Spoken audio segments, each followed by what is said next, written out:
Hey hi very good evening friends clients and base, আমি স্মিতা রাশি।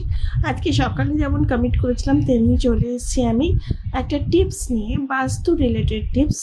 যে আমাদের পারফেক্টলি আজকে যেটা আমার বলার বিষয় সেটা হচ্ছে যে অনেকেই কোয়েশ্চেন করো, তাছাড়া আমার তরফ থেকে ইনফরমেশনটা যে অনেকেই এই কোয়েশ্চেনটা করেছো আমাকে, তো স্পেসিফিক্যালি আনসার দেওয়াও হয় না যে কোন দিকে ড্রয়িং রুম ঠিক আছে রাখলে মানে সেটা ভালো হয়।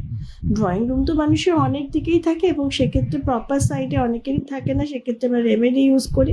ড্রয়িং রুম মানে ঢুকেই যেখানে তুমি কাউকে ওয়েলকাম করছো, যেখানে তুমি তার সাথে বসে ফার্স্ট ওয়েলকাম করে যে তুমি তাকে বসাচ্ছ তোমার ড্রয়িং রুমে, সোফাতে হোক, চেয়ারে হোক, হোয়াট এভার যেখানেই হোক, সেটা কোন দিকে হলে ভালো হয়।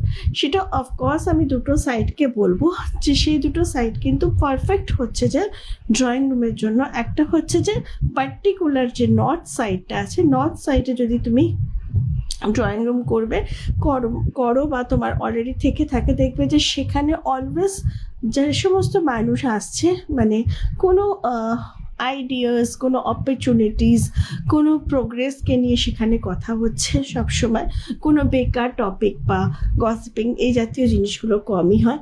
আরেকটা পারফেক্ট সাইড হচ্ছে নর্থ ইস্ট। নর্থ ইস্টেও তোমার কিন্তু ড্রয়িং রুম হওয়া খুবই ভালো।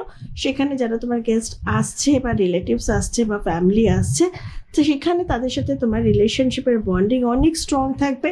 তারা তোমার কাছ থেকে আইডিয়াস নেবে এবং তোমাকে আইডিয়া দেবে, আইডিয়াস এক্সচেঞ্জ হবে, ভালো কমিউনিকেশন হবে এবং তাদের সাথে ভবিষ্যতের সম্পর্ক তোমার স্ট্রং বা স্ট্রঙ্গার থাকবে। তো এই ছিল দুটো আইডিয়াল ড্রয়িং রুমের কর্নার্স।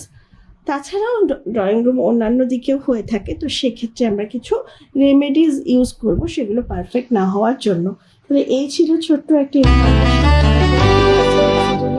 Bye bye.